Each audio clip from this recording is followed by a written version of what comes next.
여러분 안녕하세요. 양정고등학교 통합과학 수업을 시작하도록 하겠습니다. 쌤 지금 스튜디오에서 너무 오랜만에 찍어가지고 좀 떨리는데 수업을 진행을 해보도록 합시다. 쌤이 화면 녹화로 지금까지 어디까지 했냐면 우리 1단원이 전체, 그러니까 4단원의 중 1단원이 전체 4개의 소단원으로 이루어져 있거든요. 이 중에 우리가 2개 단원까지 했습니다.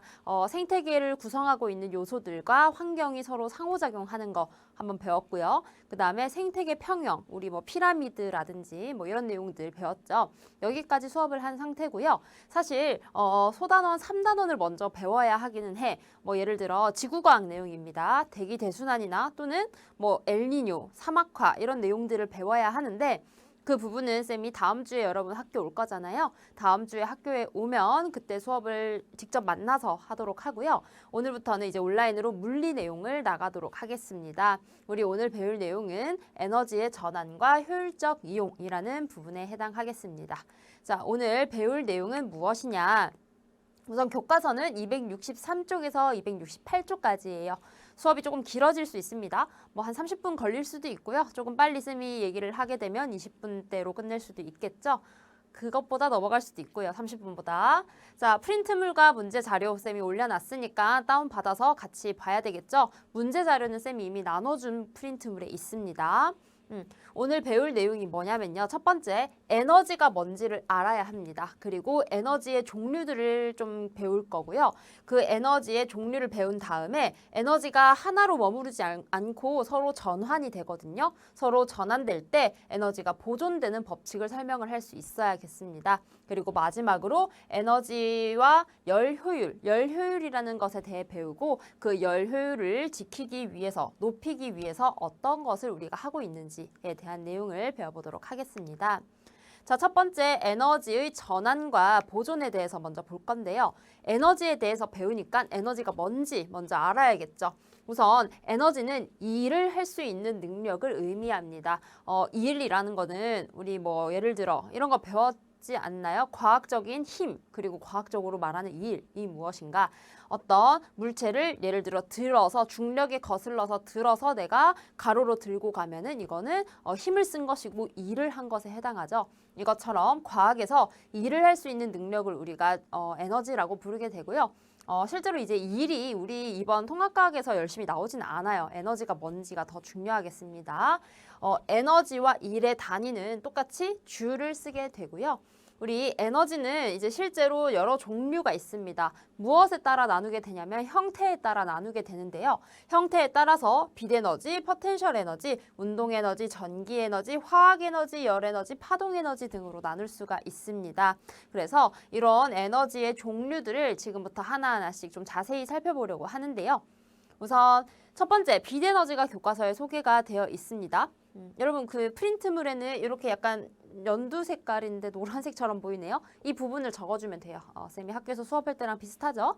자, 빛 에너지의 경우에는 가시광선이나 자외선과 같이 빛의 형태로 우리가 전달되는 에너지를 빛 에너지라고 부릅니다.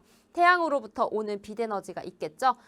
이런 것들을 빛 에너지라 부르게 되고요. 전기 에너지는 우리 전기 제품에 전류가 흐를 때 사용하는 에너지를 전기 에너지라고 부르게 됩니다. 우리 이번 시험 범위에서는 전기 에너지가 굉장히 중요해요. 왜냐하면 나중에 중단원, 2단원이 거의 다 전기 에너지에 대한 내용이거든. 전기 에너지를 어떻게 만들어내고 어떻게 전달하고 이런 내용을 배울 거기 때문에 전기 에너지는 조금 중요한 표시를 해놓도록 합시다. 그 다음 열 에너지는 말만 들었을 때 그냥 뜨거운 물체에서 나오는 에너지라고 생각할 수 있는데 이 뜨거운 물체로부터 어떻게 에너지가 전달되는지를 잘 기억을 해야 되는데요. 자, 열 에너지는 그 뜨거운 물체를 이루고 있는 물체의 분자가 있을 겁니다. 분자, 물체의 그 원자나 분자가 있겠죠. 그 원자나 분자가 가만히 있지 않고 이렇게 계속 떨리거든요. 이렇게 원자의 진동이나 분자가 운동할 때 발생하는 에너지를 우리가 열 에너지라고 부릅니다. 그러면 굉장히 뜨거운 물체는 열심히 운동하고 있는 거고요. 차가운 물체는 약간 원자나 분자가 진동을 별로 하지 않고 있는 상태다. 이렇게 이해를 하면 되겠죠. 자, 그 다음에 운동 에너지를 보도록 할게요. 여러분 중학교 때 아마 운동 에너지랑 포텐셜 에너지가 조금 괴로웠을 건데 운동 에너지는 뜻은 운동하고 있는 물체가 가진 에너지입니다. 어떤 운동을 하고 있으면 그 물체 자체가 에너지를 갖게 되거든요. 그래서 공식은 이렇게 배운 적이 있을 거야. 에너지, K라는 거는 이제 카이네틱, 키네틱이라고 불러서 운동 에너지라는 뜻인데요.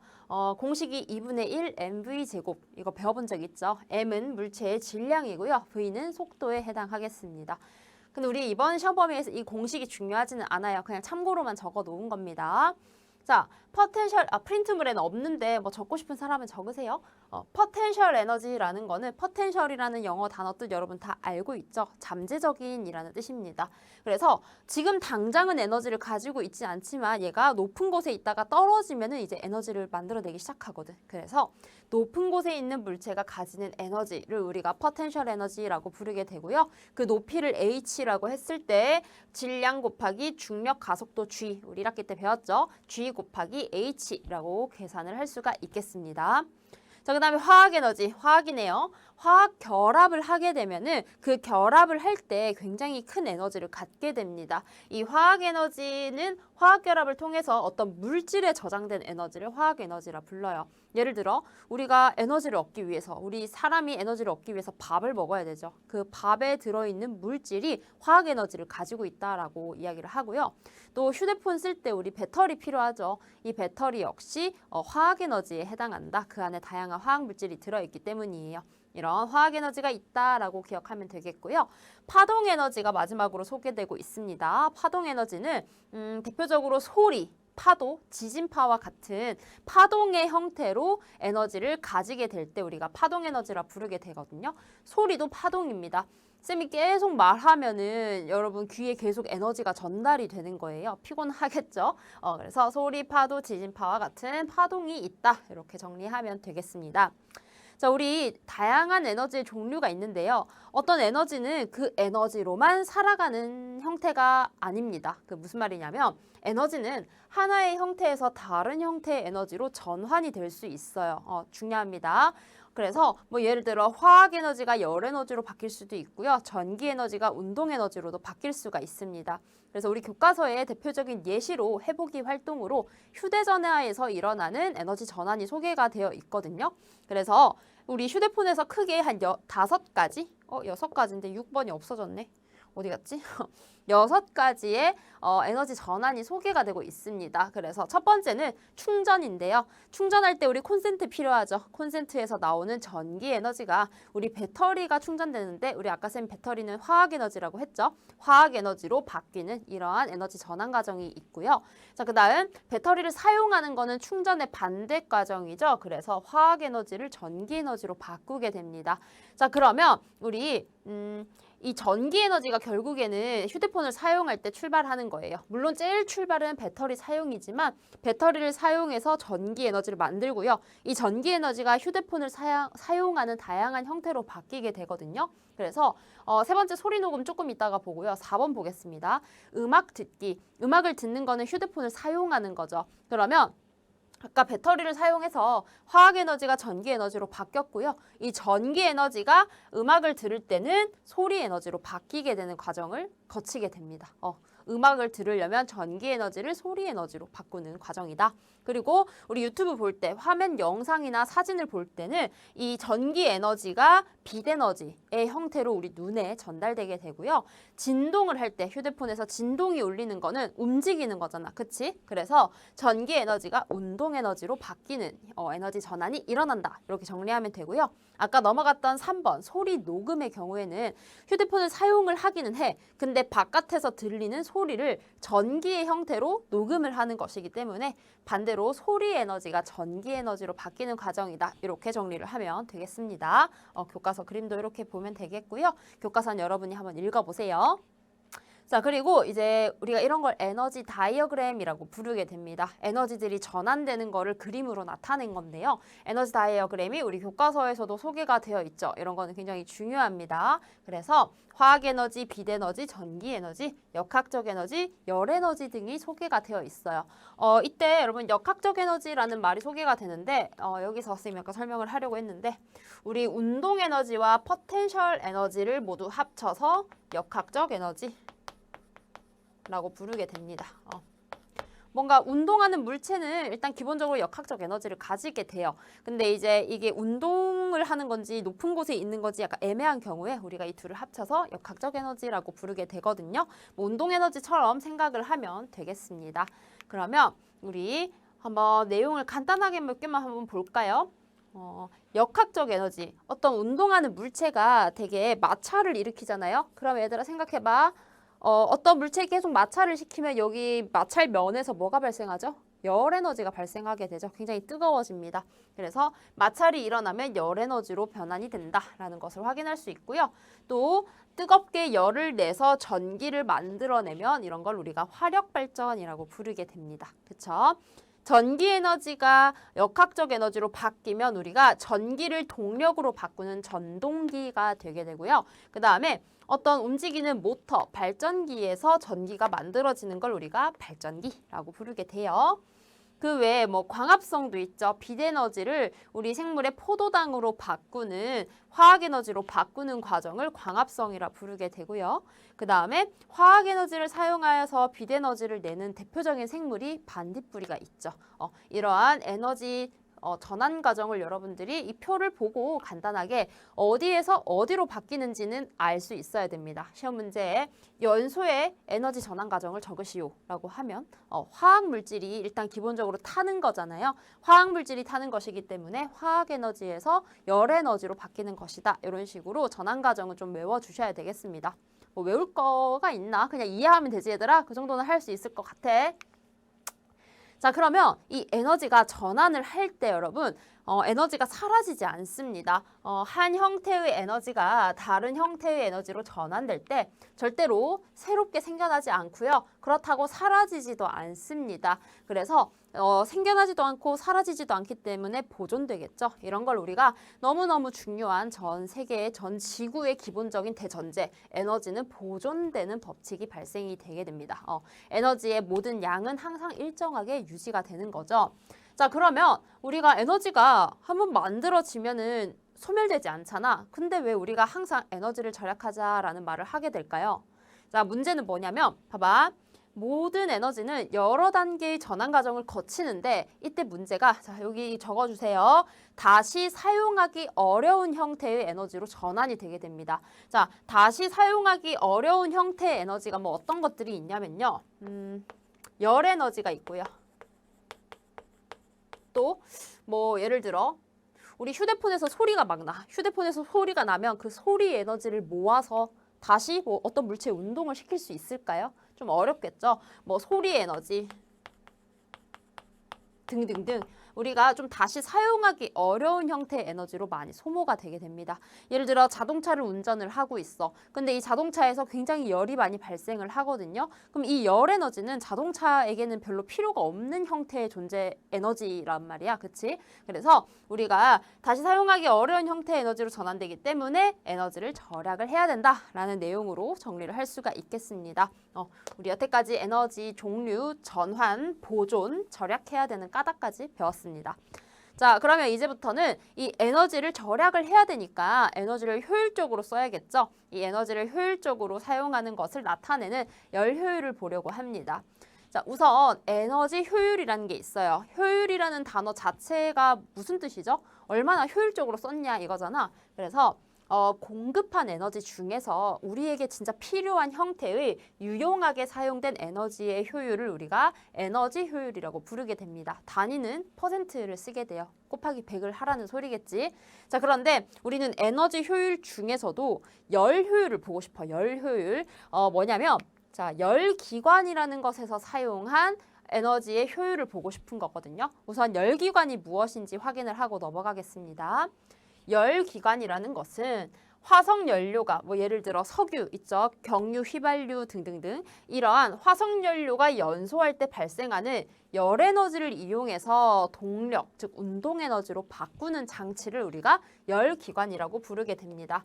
열기관은 열 에너지를 쌤 에너지 E로 쓸게. 열 에너지를 운동 에너지로 바꿔주는 기관을 우리가 열기관이라고 부르게 돼요.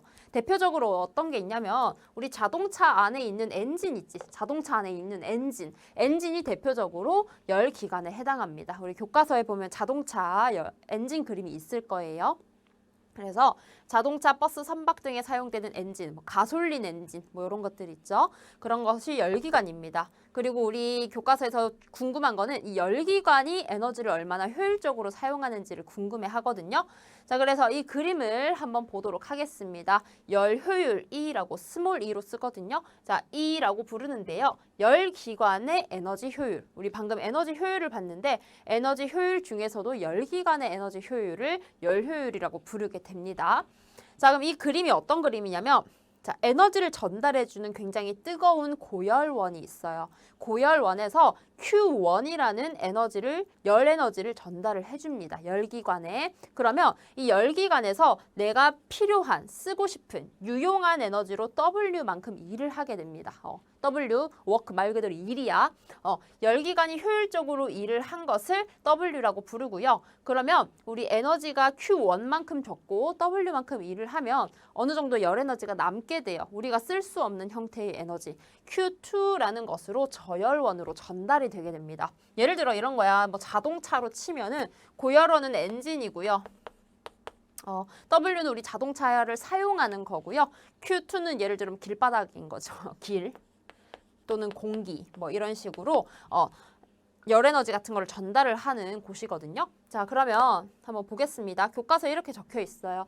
Q1은 고열원에서 열기관에 공급한 열 에너지, W는 열기관이 실제로 하는 일, 유용하게 하는 일, 그 다음에 Q2는 저열원 또는 주변으로 빠져나가는 열 에너지입니다. 그리고 에너지 보존 법칙에 의해서 얘들아 아까 쌤 에너지 보존 법칙이 있다고 했죠. 자, 우리가 제일 처음 가해준 이 Q1은 W와 Q2를 더한 값과 항상 같아야 합니다. 무슨 말인지 알겠지 얘들아? Q1은 W 플러스 Q2와 같다. 즉 얘를 이항을 하면 W는 Q1 마이너스 Q2와 같다라고 정리를 할 수 있겠죠. 우리가 효율적으로 하는 일은 가해준 에너지에서 쓸데없이 빠져나간 에너지를 빼준 값이다. 이렇게 정리를 하면 되겠고요. 열 효율은 실제로 어떻게 구하느냐? 열기관에 공급되는 에너지 Q1분의 실제로 유용하게 한 일 W 곱하기 100으로 표현을 할 수가 있겠습니다. 이렇게 구하면 돼요. 자, 그러면 우리 실제로 교과서에 나와 있는 자동차의 열 효율을 좀 계산을 해보려고 하는데요. 별로 안 어렵습니다. 이 부분 식이 되게 좀 어려워 보이는데 하나도 안 어려워.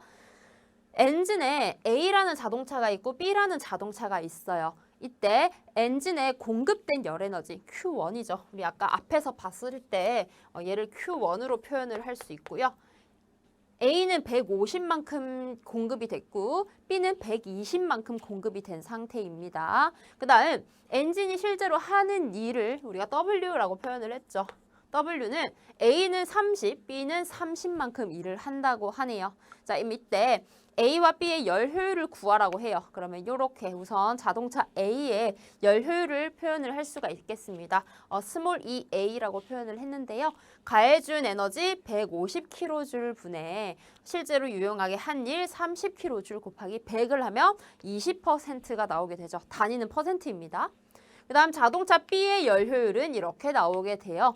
120분의 30 곱하기 100 해서 25%가 나오게 되죠. 자, 그러면 자동차 A의 열 효율은 20%, 그 다음 자동차 B의 열 효율은 25%가 되죠. 그럼 둘 중에 누가 더 좋은 차야? 더 열 효율이 좋은 차는 누구다? B가 되겠죠. B 열 효율이 높다라는 뜻으로 쓰이니까요. 자, 그럼 두 번째 문제. 같은 속력으로 같은 거리를 달릴 때 A와 B 중에 누가 더 연료를 많이 사용할까요? 연료를 많이 사용한다는 것은 별로 효율이 좋지 않은 자동차를 뜻하는 거겠죠. 그래서 더 많이 쓰는 애는 자동차 A이다. 이렇게 정리할 수 있겠습니다. 자, 그러면 실제로 자동차의 열 효율이 어느 정도 되냐? 시중에 있는 자동차의 열 효율은 실제로 약 20에서 30% 정도 된다고 합니다. 그럼 이 도대체 80에서 70%는 어디로 가느냐? 자, 열 에너지의 일부만 우리가 실제로 필요한 바퀴를 움직이는 데 사용이 되고요. 대부분은 자, 엔진 주변의 냉각수의 열이 다 뺏깁니다. 이 엔진이 엄청나게 돌아가면서 열이 많이 발생하는데 잘못하면 차가 터지니까요. 냉각수를 넣어주거든요. 이 냉각수의 열을 빼앗기거나 또는 배기가스로 배출이 되게 됩니다. 80%에서 70%는 이렇게 우리가 사용할 수 없는 형태의 에너지로 변하는 거죠. 그리고 또 엔진에서 바퀴까지 힘이 전달될 때 그 다양한 부품들 사이에서 마찰이 발생할 거 아니야. 그쵸? 그 마찰에 의해서 에너지가 또 손실되기도 합니다. 자동차의 열 효율을 많이 높이면 떼돈을 벌 수가 있어요. 자, 그래서 왜 에너지 효율을 또 높여야 하느냐? 우리 에너지 효율을 높이면 아까 우리 문제에서 본 것처럼 화석연료의 사용을 많이 줄일 수 있어요. 똑같은 거리를 가더라도 화석연료를 조금만 쓸 수 있기 때문에 환경오염을 해결하는 큰 장점이 있겠죠. 우리 환경오염을 사실 지난 이거 소단원에 배워야 하는데 다음 주에 가르쳐 줄게. 자, 그러면 우리 에너지 효율을 높이기 위한 노력이 한 3가지 정도가 소개가 되어 있습니다. 교과서에. 첫 번째, 하이브리드 자동차의 개발인데요. 자, 이거는 뭐냐면 하이브리드의 뜻이 뭐야, 얘들아? 영어 잘하지? 그치? 뭔가 결합된 뭐 이런 뜻이잖아. 그치? 맞지? 그래서 엔진, 배터리, 전기, 모터를 다 하이브리드 융합시킨 겁니다. 그래서 운행 중에 버려지는 에너지를 전기 에너지로 전환해서 다시 사용하는 차를 우리가 하이브리드 자동차라고 부른다고 하네요. 그래서 자동차의 속도나 주행 상태에 따라서 엔진 그리고 전기 모터의 출력을 조절을 해서 우리가 효율적으로 사용을 할 수 있게 한다고 하네요. 그래서 이런 그림이 있어요. 여러분 프린트물에도 아마 있을 거야. 그래서 시동을 걸 때는 엔진과 모터를 모두 사용을 합니다. 그래서 조용하고요. 연비라는 게 이제 일종의 열 효율이잖아요. 연료에 비해서 얼마나 많이 달리느냐 뭐 이런 거거든. 그래서 모터를 이용하여서 엔진 시동, 가솔린 자동차보다 조용하고 연비가 우수하다고 합니다. 그러면 얘가 가속을 하거나 오르막을 오를 때는 에너지를 많이 내야 되겠죠. 그래서 이럴 때도 엔진과 모터를 모두 사용하고요. 정속 주행을 할 때는 모터는 잠시 쉬고 엔진만 돌아간다고 합니다. 자, 그래서 여유 구동력을 배터리에 일단 저장을 해놓고요. 얘가 내리막길을 내려갈 때는 사실 큰 에너지가 필요 없죠. 그러다 보니까 감속도는 내리막에 내려갈 때는 오히려 배터리를 충전을 하는 이런 현상이 일어난다고 해요. 그리고 정지를 하면은 신호대기 즉 빨간불에 의해서 멈췄을 때 되게 조용해지는 차 있죠, 여러분. 그런 것처럼 엔진이 자동으로 정지를 하는 이런 일이 있다고 합니다. 쌤은 면허도 없고 차도 없어서 사실 잘 몰라요, 차를. 그런데 이런 식으로 좀 여유롭게 사용을 할 수 있다. 이런 거를 하이브리드 자동차라고 부른다. 이렇게 정리하면 되겠습니다. 그 다음 우리 가정용 조명기구가 점점점 에너지 효율을 높이는 쪽으로 발전을 해왔어요. 그래서 옛날에는 기름 램프를 썼고요. 이거는 뭐 우리는 거의 안 쓰니까 넘어가고 백열등부터 교과서가 소개가 되어 있거든요. 백열등은 여기 중간에 필라멘트가 있어요. 필라멘트. 근데 얘가 너무너무 열이 많이 발생하기 때문에 에너지 효율이 많이 떨어집니다. 그 다음 형광등은 에너지 효율이 백열등에 비해 훨씬 높기 때문에 대부분의 가정에서 사용을 하고 있죠. 최근에는 훨씬 더 에너지 효율이 좋은 백색 LED 등 이런 것들이 발명이 되어서 훨씬 더 에너지 효율을 높이고 있다. 이렇게 정리하면 되겠습니다. 이 그림은 같은 전기 에너지를 공급했을 때 빛의 변화를 나타낸 거거든요. 여기가 훨씬 더 밝은 걸 알 수 있죠. 그다음 세 번째, 에너지 절약을 유도하기 위한 제도인데요. 이거는 이제 여러분 집에 있는 그런 전자제품 이런 거를 보면 되거든. 첫 번째는 에너지 소비 효율 등급을 표시해주는 제도입니다. 전자제품에다가 이 효율을 적어놔서 1등급인 애가 에너지 효율이 되게 좋은 애예요. 그래서 여러분들이 시중에 있는 물건 중에 1등급인 애들을 살 수 있도록 여러분들에게 선택권을 주는 거죠. 자, 그 다음에 에너지 절약 마크를 쓰는데 이건 어디에 붙는 거냐면 대기 전력 저감 프로그램을 운영하는 전기 제품에 붙어 있다고 합니다. 대기 전력 저감 프로그램은 이런 거야. 내가 안 쓸 때는 전력을 최대한 줄여서 우리가 효율적으로 쓸 수 있는 그런 전자제품들을 대기전력 저감 프로그램이다 라고 부르거든요. 그래서 이런 것들에 에너지 절약 마크가 있다. 이것도 아마 보통 냉장고 같은 데 잘 붙어 있습니다. 이런 것들을 우리가 노력을 해야 되겠다. 3개 정리할 수 있겠습니다. 자, 그러면 오늘 내용은 이 정도로만 하고요. 문제를 좀 풀어보도록 할게요. 문제들 4개 정도 풀 거거든요. 그래서 13번부터 13, 14, 15, 16번까지 문제 풀어보도록 하겠습니다. 13번. 에너지에 대해 세 학생이 나눈 대화의 내용이에요. 그래서 옳은 학생을 고르라고 하네요. 철수. 전등을 켜면 전기 에너지가 빛 에너지와 열 에너지로 전환돼. 맞는 말이겠죠? 자, 우리 철수는 전등을 켰는데요. 전등이 이렇게 되게 밝은 빛이 났을 때 여러분이 만지면 무조건 뜨겁거든. 아직 100%인 게 없습니다. 그래서 철수는 맞는 말이고요. 민지, 에너지의 총량은 항상 보존되니까 에너지를 절약할 필요가 없어? 아니죠?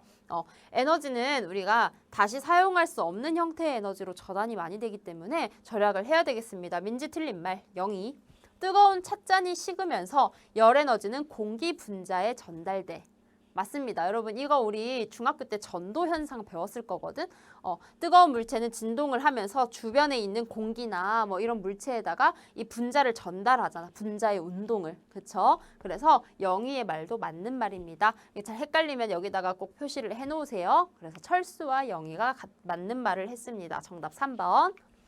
14번. 다음은 백열전구, 형광등, 가솔린 기관의 열 효율과 에너지 전환을 나타낸 거라고 해요.